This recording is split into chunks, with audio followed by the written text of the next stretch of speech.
Assalamualaikum warahmatullahi wabarakatuh. Saya Fahmi Isikal. Kali ini akan mempresentasikan studi kasus hukum perusahaan A versus perusahaan B. Baik. Deskripsinya kasus adalah sebagai berikut. Perusahaan A dan B mendatangani kontrak kerja sama untuk pembayaran barang pada awal tahun 2004. Perusahaan A berkomitmen untuk menyediakan barang sesuai spesifikasi yang disepakati, sementara B berjanji untuk melakukan pembayaran dalam 2 tahap 60% di muka atau DP 60% dan pelunasan setelah pengiriman barang. Namun perusahaan B hanya membayar 60% di awal dan tidak melunasi sisa pembayaran meskipun barang telah diterima sesuai spesifikasi. Perusahaan A mengajukan tuntutan hukum karena perusahaan B dianggap telah melanggar perjanjian. Perusahaan B berdalih bahwa terdapat ketidaksesuaian kecil dalam spesifikasi barang yang memengaruhi hak mereka untuk melunasi pembayaran.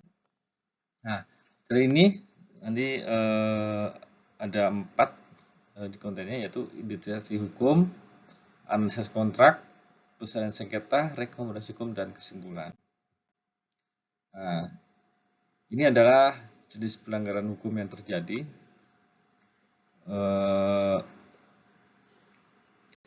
Yaitu beban privasi atau ingkar janji. Nah, berdasarkan pasal 1243 KUHP Perdata, beban privasi terjadi ketika pihak yang terikat dalam perjanjian tidak memenuhi kewajibannya sebagaimana telah disepakati. Perusahaan B gagal melunasi sisa pembayaran 40% meskipun barang telah diterima sesuai spesifikasi.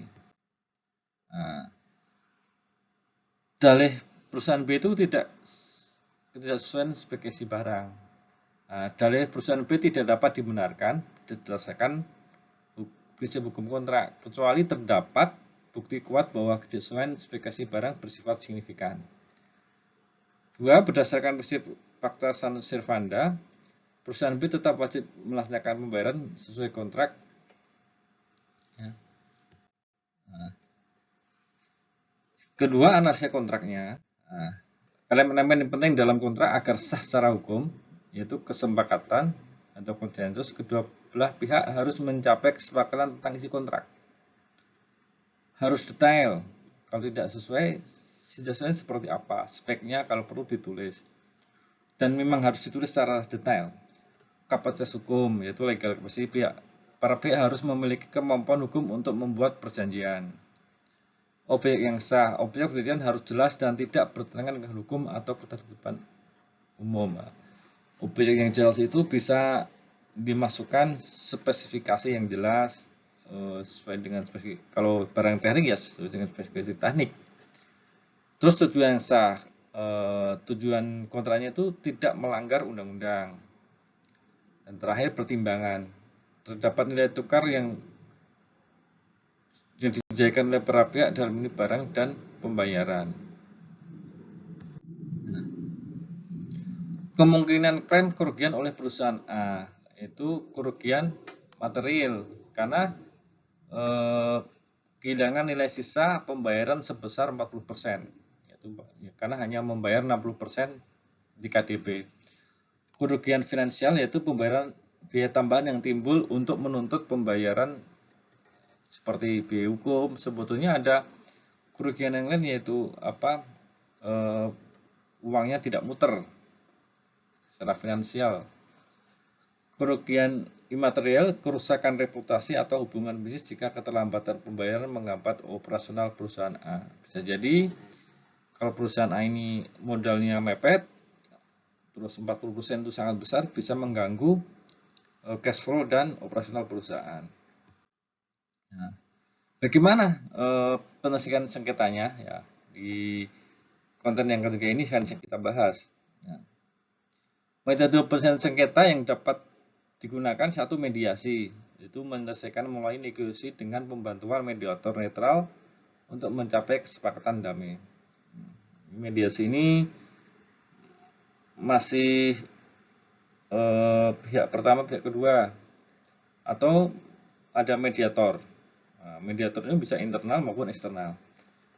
Kedua, lewat arbitrase lewat Badan Arbitrase Nasional. Itu penyelesaian sengketa melalui arbitrator sesuai klausul arbitrase dalam kontrak. Ini kalau ada klausul arbitrase dalam kontrak.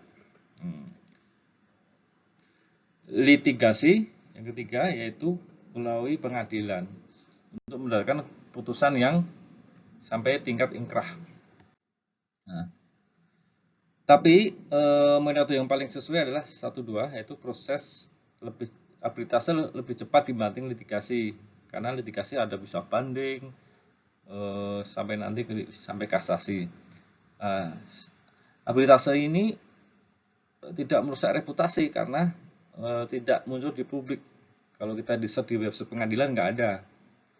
Kalau sudah litigasi itu ada di kasusnya, ada di pengadilan, ada di website pengadilan kasusnya, bisa masuk ke media, merusak